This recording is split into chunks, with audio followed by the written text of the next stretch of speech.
تسمية أسود الأطلس محمد التي يتبناها المنتخب المغربي هي في الأصل لو نعود للتاريخ للأصل هي تسمية جزائرية هي.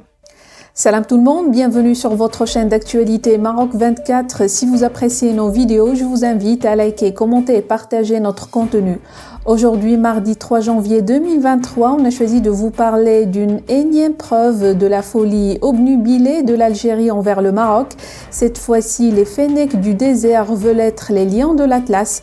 Apparemment insatisfaits de leur mascotte, sur la chaîne algérienne El Haddaf, des journalistes sportifs affirmant toute absurdité que le lion de l'Atlas est en principe algérien. Plus de détails dans cette revue de presse tirée du site d'information l'observateur.info.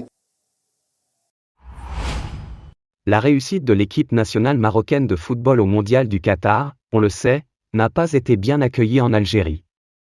Là-bas, on essaie de minimiser sa portée et on va encore plus loin, même la mascotte y passe. Lion de l'Atlas, c'est mieux que le Fennec, certes, mais il est en principe algérien, écrit l'Observateur d'un ton satirique. Il paraît que les Algériens ne sont pas satisfaits de leur mascotte, ce n'est pas tant son design qui dérange, même s'il est assez drôle il faut le reconnaître, mais c'est l'animal lui-même, le Fennec. Un animal plutôt amusant qui vit dans le désert et qui se débrouille plutôt bien, et il a tout de même ses fans qui le défendent toutes griffes dehors. Selon eux, le football n'est pas une question de force physique seulement mais surtout une affaire d'intelligence et de ruse. Donc le Fennec appelé capitaine, quelques grades en plus et il serait chef d'état-major. Cependant, le Fennec ne plaît pas à tout le monde. Ceux qui n'en veulent pas préfèrent un autre animal. Vous l'avez bien deviné, tout à fait. Le lion.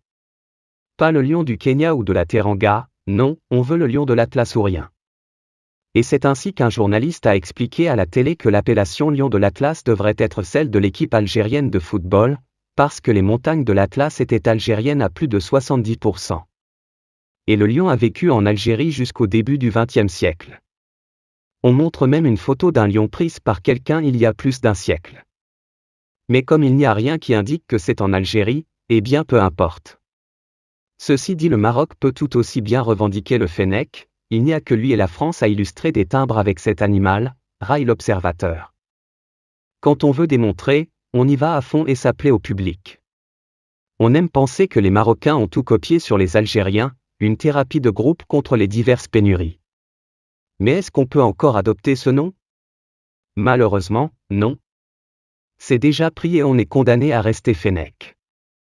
Mais bien sûr, toutes ces questions zootechniques ne sont rien devant le déroulement du CHAN. Les équipes viendront-elles? Déjà que l'Angola, l'Égypte, la Tunisie et la Libye ne vont pas y aller pour des raisons diverses. Et il y a aussi le Cameroun qui a peur du terrorisme en Algérie.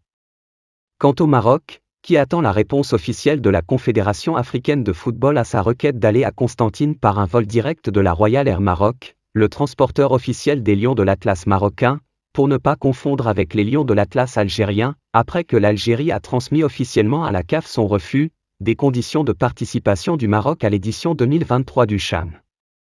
Fouzi Lakja, le président de la Fédération marocaine de football attend toujours. Mais déjà il sait qu'il a rejoint Nasser Bourita, le ministre des Affaires étrangères et Omar Hilal, l'ambassadeur auprès de l'ONU, comme personnalité la plus wanted de la junte militaire et son fan club, conclut l'Observateur. Pour rester informé, je vous invite à regarder les vidéos Maroc 24 qui s'affichent sur votre écran.